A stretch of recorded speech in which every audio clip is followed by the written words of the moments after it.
Well, the first thing you want to do with the new DOL rule is not panic. Don't panic, guys. We have until September 23rd, 2024 before this rule actually becomes effective. Welcome back to the seven-figure annuity sales. It's Caleb North. I am rolling solo again today, and I'm talking about something that you've probably seen on social media, on the internet, in the news, whatever. But it's the new DOL rule regarding ERISA transactions and whatnot. And guys, I want to say, looking back to 2016, the last time that this a similar DOL rule was proposed and eventually passed and then overturned in court, there were lots and lots and lots of agents that began panicking. And it really doesn't help anything to panic because at the end of the day, it's a rule that instates a few new requirements, nothing too crazy, and we abide by them, we do them. And truth be told, guys, I'm going to go over it in a little bit, but most of us, if you're doing what's best for the client already, if you're already operating in a fiduciary type of responsibility, the way that I've described that to agents before is almost this moral fiduciary where historically you might not have had the legal obligation to, but because you're a good human being and you care about people more than you care about yourself, you've done things in a fiduciary manner. There's not a ton that's going to have to change or whatever. There might be some record keeping and some application paperwork and things that get adjusted, but is all in all, what they're trying to do is to get people to consider their clients more than themselves. Consider their clients more than the commissions or the fees that they're going to be making. And if you've been operating that way, there's not a whole lot that's going to throw a wrench in your process and what you're doing. So all of that to say, don't panic. We do have, like I said, until September 23rd, 2024 before this rule becomes effective. But I want to talk about what this means for you guys as agents. And really to start, it's just by defining who is legally obligated now under this rule to operate as a fiduciary. And I've got it pulled up here. I'll read it to you. It says the person either directly or indirectly, through or together with an affiliate, makes professional investment recommendations to investors on a regular basis as part of their business, and the recommendation is made under circumstances that would indicate to a reasonable investor in like circumstances that the recommendation is A, based on review of the retirement investor's particular needs or individual circumstances, that it reflects the application of professional or expert judgment to the retirement investor's particular needs or individual circumstances, and may be relied upon by the retirement investor as intended to advance the retirement investor's best interest. Okay, that's fiduciary. Here's the deal. There's a subnote that the person represents or acknowledges that they are acting as a fiduciary under Title I of ERISA, Title II of ERISA, or both with respect to the recommendation, and the recommendation must also be provided for a fee or other compensation, which would include commissions, direct or indirect, as defined in the final rule. What does this mean? It means that you're dealing with 401ks, 403bs, other employer plans, pension plans, IRAs now included as well, individual retirement arrangements. You are legally obligated as of September 23rd, 2024 to operate as a fiduciary in your dealings with those clients. So what does this mean you have to do? Well, according to the rule, fiduciaries must, 1, give advice that is prudent and loyal. Okay? Prudent and loyal. It's good advice and is loyal to the consumer. And must avoid misleading statements about conflicts of interest, fees, and investments. You must follow policies and procedures designed to ensure the advice given is in an investor's best interest. Okay, so fact finding, asking good questions, figuring out what they actually need, all kinds of analysis, product exploration, all those kinds of things. And then charge no more than is reasonable for their services, and give investors basic information about any conflicts of interest. That's the high-level overview of the rule. Again, the actual rule is hundreds and hundreds and hundreds of pages long.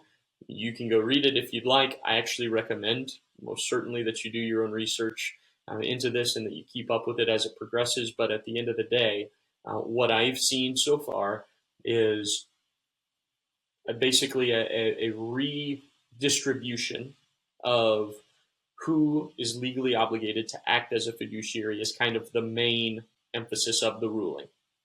And then it defines what that actually entails and what those responsibilities are. So there's a couple of things that, as a result of this, I would encourage agents to be getting in order. Okay, so where do you go from here?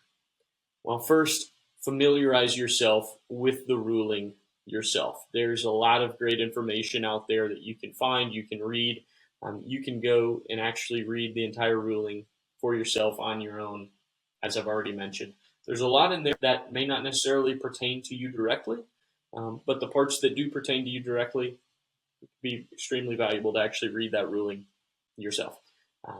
Continually be on the lookout for litigation developments that could end up overturning the ruling. This is what happened in 2016. We had a rule pass, and then it got litigated, and there was lawsuits against it. It ended up getting overturned. What does that mean? Over the coming months, this thing could be completely nixed. We don't know. We don't know, right? I would find it probably unlikely that were to occur, but historically, that has happened before. The rule is, I don't think, quite as extensive as the 2016 rule was that got overturned. So if that set a precedent, and this is more lenient, a little bit less intrusive, then perhaps it doesn't actually get overturned in an appeals court. We'll see, right? But there are already groups, agencies, entities out there on the move preparing litigation against DOL for this rule. So be on the lookout for those. Don't rush yourself into rash decisions out of fear, okay? And don't let organizations use the ruling to try to create a fear that causes you to make rash decisions. If you go back to 2016 and the DOL rule was passed, if you were to be in the IMO scene or you were an agent in the industry at the time, you may remember IMOs scrambling to create these programs that basically made it possible for their agents to get their securities licenses through them. So what happened? They start recruiting agents on the basis of, hey, come get your securities license. We've got this program. We've got it. It's easy for you. We'll get you squared away. No problem. So now these agents, they've been working with a particular IMO for however long. They've got a great relationship with their marketer, whatever. Now they're jumping ship because these IMOs are using the rule as a recruiting tool. Okay? So what you need to be aware of is IMOs out there that may try to recruit you on the basis of, hey, come over here and get your securities license. You've got to be a fiduciary now, all this stuff. Guys, don't make rash decisions. If you want to go get your securities license, that's fine. But to do it out of fear is the wrong motive. So that's my encouragement to you there. So don't make rash decisions out of fear in response to the ruling. And no, based on everything that I can tell right now, there is no legal requirement for you to actually be a securities licensed individual to continue selling annuities. They've not changed the classification of annuities. What they've done is they've amended, adjusted who gets deemed legally obligated to act as a fiduciary when dealing with ERISA funds. So, number 3, only sell. Oh, wow, no, pardon me. That's lower on my list here. Number 3, review your process. Okay, so go over it. What are you doing? Ensure that you're in compliance with the new ruling. So what does that look like practically? Number 1, fact find. Because you've got to discern the needs and the desires of the client and determine what is actually in their best interest. Okay? If you don't know what they need, you can't solve a problem. If you can't solve a problem but you make a sale, how are you going to defend that that was in their best interest? You don't know whether it was in their best interest or not. So if you get anything out of this, and this is a thing that Chad and I have been harping on for months and years, the importance of fact finding. Okay? Not just so that you can see what you have to work with here, but so that you can determine if what you're doing is actually best for the client. Then I want to encourage you to record their needs. Okay, so not just asking the questions and mentally retaining it, having a fact finder sheet of paper, recording this, creating a proposal of sorts, if you will, where you're actually putting down what their needs are, what their situation is, what their goals and their desires are, and how the solution that you have actually solves those in a way that is in their best interest. Okay, record it. Only sell what's in their best interest, and walk away from opportunities to sell something that isn't in their best interest. So what does this mean? This means there is no carrier loyalty. This means there is no attempting to chase comp bumps or bonuses or trips, right? If you make a sale on the basis of it pays you a little bit more, that would not be acting as a fiduciary. If you make a sale on the basis of it's contributing toward a future trip and it's not actually what's in the client's best interest, that's not acting as a fiduciary. This comes down to the IMO level. If you're working with an IMO that has you contracted for one carrier or two carriers or three or whatever it is, and you have to try to hit a production threshold to qualify for one of their programs or trips or whatever, and you only sell whatever they're offering because you're trying to get to that and it's not actually in the client's best interest, that's not acting as a fiduciary. So you need to recognize that what you're doing is you're putting the client's interests ahead of your own. What is their interest? Their interest is in alignment with their retirement goals. So fact finding uncovers what their interest is, and then the solution that you actually use and implement with them will either be in alignment with what's in their best interest or in alignment with what's in yours, and that's what the DOL is trying to mitigate. It's agents doing things that are more in their best interest on the altar of their clients. Again, historically, most of you, the way that Retirement Realized and Seven Figure Annuity Sales Podcast has been encouraging agents to do business for years now, has been on the basis of what is best for the individual person across the computer screen or across the table, regardless of what that does for you. Do what is best for them. So if you've been following us, you've been incorporating our processes and techniques and all those kinds of things, you've probably been acting and operating as a fiduciary with all your clients, regardless of any legal obligation to do so. So props to you. And then the last one here is work with a marketing organization that shares in the moral obligation to do what's best for your clients. Guys, I'm going to read to you a paragraph that is pulled straight out of the ruling in the section given for independent sales professionals, independent agents, however you want to define that. So you guys as independent agents would qualify or fall under this particular segment. And they actually address IMOs and FMOs. And this is what it says. It says the amendments will not impose any conditions on insurance intermediaries, such as independent marketing organization, IMOs, field marketing organizations, FMOs, or brokerage general agencies, BGAs. These entities do not have supervisory obligations over independent insurance producers under state or federal law that are comparable to those of the other entities, such as insurance companies, banks, and broker-dealers, nor do they have a history of exercising such supervision in practice. They are generally described as wholesaling and marketing organizations that are not tasked with ensuring compliance with regulatory standards. In addition, they are not subject to the sort of capital and solvency requirements imposed on state-regulated insurance companies and banks. What does this mean? This means that you as an agent are legally obligated under this rule to act as a fiduciary. Your IMO is not legally obligated to also act as a fiduciary for your clients. What does that mean for you?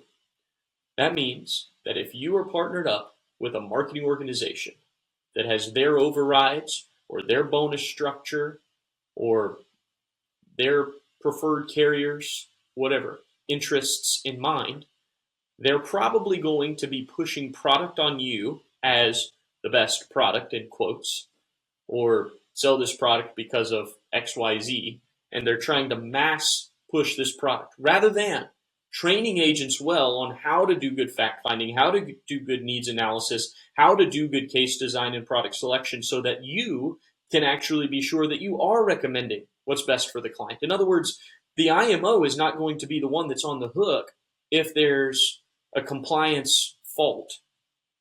You are. So I would argue there's never been a time in the history of modern annuity insurance sales where working with a marketing organization that is morally aligned and has feels a sense of moral fiduciary responsibility is as important as it is now. Because your marketing organization isn't going to reap the repercussions of you selling something that isn't in your client's best interest. That's just the way it's written. That's the way that it goes. So if that's the case, you need to do your due diligence with who you're working with. Don't be moved by organizations that are giving you extra comp. Again, not fiduciary. Don't be moved by organizations that are trying to get you contracted with a couple carriers and then promote this big trip because, whatever, you write X amount of business with this carrier and with us or whatever, and now we'll take you on this trip. Potentially not fiduciary. That's conflict of interest. Don't be moved by marketing organizations that are pushing product down their agents' throats in masses. Okay, trying to create opportunities for agents to sell certain products. It's again not fiduciary. So your marketing organization's lack of moral compass could lead to real issues for you as an agent. So I'm hopeful that this rule, even though it may not directly pertain to marketing organizations, has an effect on the way that marketing organizations do business, because historically, marketing organizations have not always done things in a way that has their agents' clients' best interest in mind. And that's a sad reality, but that is the reality nonetheless. One of the things that I have historically told agents is that as I work with agents, again, with a marketing organization, Retirement Realized Financial, as I'm working with agents and helping them determine what products are we going to use, what kind of solutions are we going to implement, I've said it and I've done it. The order of consideration is client first, agent second, IMO third, which means that our interests go last. The the agents are after the clients and beneficiaries and all of the end consumers, potential people that are impacted by it. Okay, and yes, even beneficiaries would be included in that. Okay, so it's not even just client; it's client and all of their interests. Agent second, IMO third. And the problem with that is that there are IMOs out there. Or not the problem with that, but the problem with the industry sometimes is that there are IMOs out there that will make product recommendations to agents on the basis of the override that they get, or on the basis of the commission that it pays the agent. And that can be problematic if that product is not what's actually in the client's best interest. So I hope that this encourages you guys to seriously look at who are you writing business with and through, and how are they determining what's actually going to be best for your clients. One of the things that I've been extremely excited about lately with Retirement Realized Agents Academy and Retirement Realized Financial is these weekly mentorship calls that we've been doing, and they've been getting a ton of traction. And every single week, either myself or Chad or our partner Jesse Black or my boss and our president Josh Delgado, and sometimes a mix of the four of us, will get on and do a weekly mentorship call where we're training agents for the first 20 or 30 minutes. We've got a specific topic we're training on. And then the last 20 or 30 minutes or so is all implementation and Q&A. Okay? Well, this coming Friday, I'm going to be elaborating on and expounding on a webinar that Chad and I did a couple weeks ago where we broke down the fact finder, right? We looked at the fact finder on this call a couple weeks ago. And now what I'm going to be talking about this coming Friday is what to do with that information once you've got it, okay? How do you use that information practically to actually determine what's going to be best for your clients?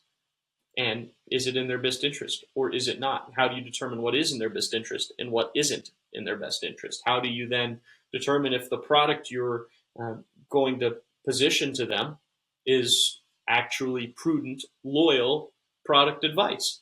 So if you want to be a part of that, I would highly recommend it. Reach out to me or go to agents.retirementrealized.com and get plugged into the Annuity Architects program. It's going to be a fantastic time, and I hope to see you there. You guys, as always, this is a breakdown of the DOL. And again, don't panic. Don't be afraid. Keep doing what's in your client's best interest. Okay? Keep good records. Do good fact finding.